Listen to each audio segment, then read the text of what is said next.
Hi there, hi students. Miss you guys. Mrs. Price here from the library, St. Hubert's School. Hi, I thought I'd read you a story, and since you can't come into the library physically, hopefully you can watch this video. So the story I'm going to read today is one that I actually wrote. Little Grain's Big Adventure. And I wrote the story, and it was illustrated by a student from the school I worked at before, who was in grade 5. There he is. His name's Evan Anderson. So he was just 10 years old, and he did all the artwork. So he's very talented. So this is a story about a tiny grain of sand that lives on the beach in Hawaii, which is a beautiful place. Okay, this is the inside cover. Little Grain's Big Adventure.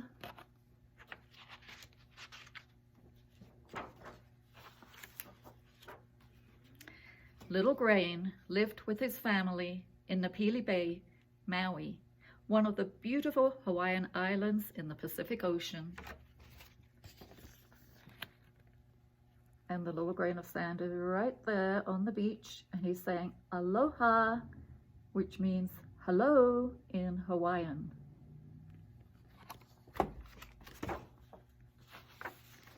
Every day he saw the giant turtles, the rainbow fish, and colorful coral. Little Grain thought they were the most beautiful things they had ever seen. There you can see the turtle and Little Grain, oops, right here, and he's saying beautiful.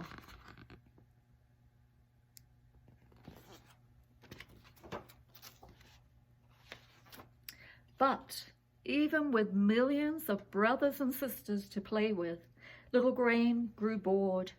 Each day it was the same routine: tumbling in the surf, washing ashore, drying in the sun, then cooling off beneath the giant palm tree. He craved adventure and excitement.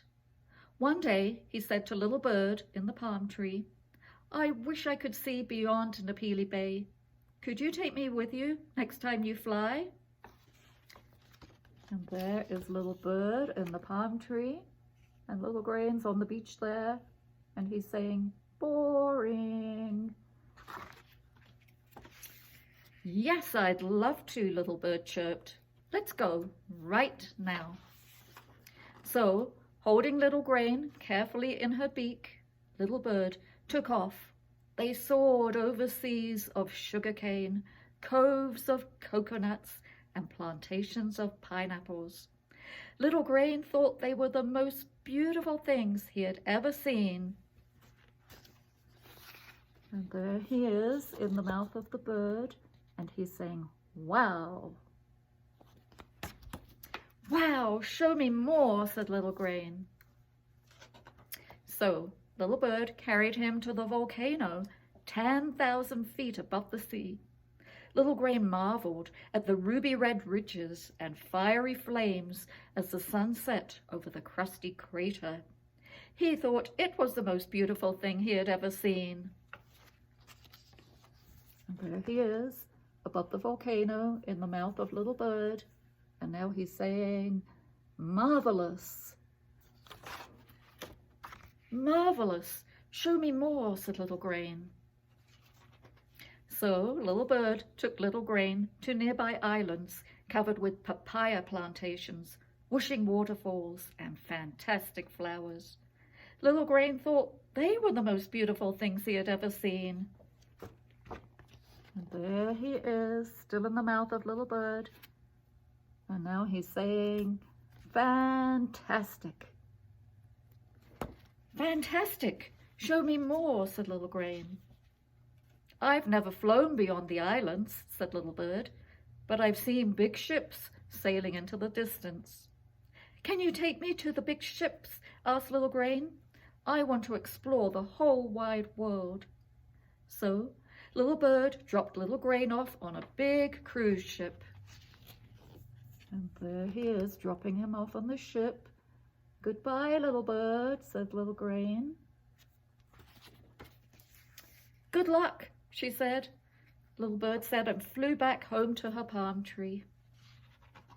Little Grain spent many days sailing north and eastward. He was amused by the diving dolphins and the jiggly jellyfish. He was awestruck by the shimmering stars and the magnificent moon. He thought they were the most beautiful things he had ever seen. And there is Little Grain on the deck. You can just see him at the bottom. And he's saying, "Awesome!" The ship turned northward, and Little Grain saw elegant eagles, whiskery walruses, and spectacular spirit bears.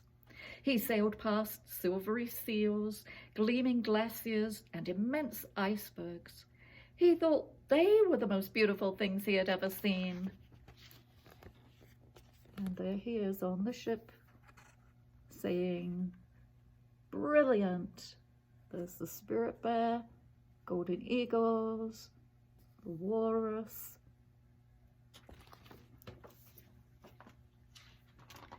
As the ship reached the Gulf of Alaska, a sharp wind began to blow, and Little Grain shivered. Then an icy gust of wind blew Little Grain from the ship and onto an iceberg below. All alone, freezing and shivering, Little Grain longed to see Little Bird. He missed his brothers and sisters, the warmth of the sun, the giant turtles, the rainbow fish and colorful coral.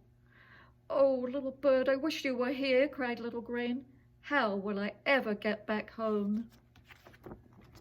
Poor Little Grain. There he is, stuck on the iceberg. Right here. He's freezing. The ship's left him behind. What's going to happen?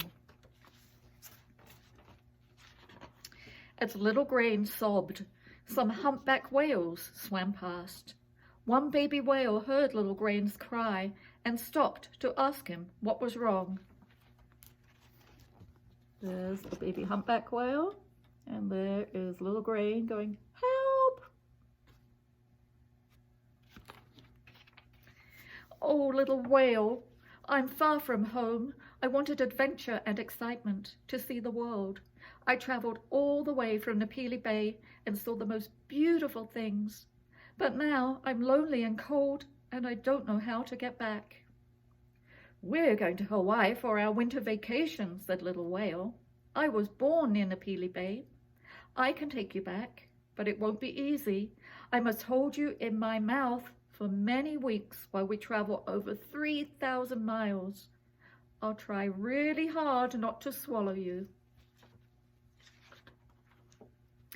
"Thank you, Little Whale. I won't be scared."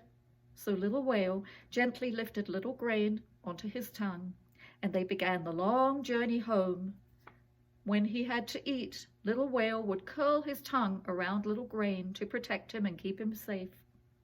It was dark and very fishy inside Little Whale's mouth, but the rocking movement as Little Whale swam felt like the tumbling surf, and Little Whale's soulful singing lulled Little Grain to sleep. He dreamed of home. And there he is in the whale's mouth, right there. Zzz, zzz, he's sleeping. Then, one day, Little Whale opened his mouth, stuck out his tongue, and said, "Little Grain, we're home." Little Grain opened his eyes and blinked against the bright sunshine. Little Whale had brought him all the way back to Nepean Bay. What a sight to behold! Little Bird preened herself in the palm tree. Children played on the beach and swam in the sea. They pointed and clapped their hands when they saw Little Whale so close to shore. And there's the picture of Little Whale, and he's just spat out Little Grain, and he's saying mahalo, which is thank you in Hawaiian. "Sorry I can't take you any closer," said Little Whale. "Otherwise I'll be a beached whale." They both laughed. "That's all right," said Little Grain. "Thank you so much for helping me." "No problem," said Little Whale. "Take care." Little Grain slid off Little Whale's tongue into the clear, warm sea. He drifted down past the giant turtles, the rainbow fish, and colorful coral. As he joined his brothers and sisters on the ocean floor, he knew this was where he belonged, in the most beautiful place he had ever seen. And there he is, back where he began. And there, home sweet home. And that is the end of the story. But here is a map, and you can see Little Grain's journey. So he went a long way. This is where he began, right here. And the little bird carried him around the islands, then dropped him on the cruise ship, and he went all the way up here. He came to Canada, up this passage, the inside passage, past Vancouver Island, all the way to Alaska. And that's when the wind blew him off the ship and he was stranded, but he got rescued by Little Whale and brought all the way back in his mouth to where he began. Well, I hope you liked that story. I have another book I've written, so next time I will share that one with you. I'll show you the cover. It's called Jason's Journey, but you'll have to wait for that one. I hope you're all doing well. I hope you're all reading at home, and I'm looking forward to seeing you all again very soon. Take care. Bye.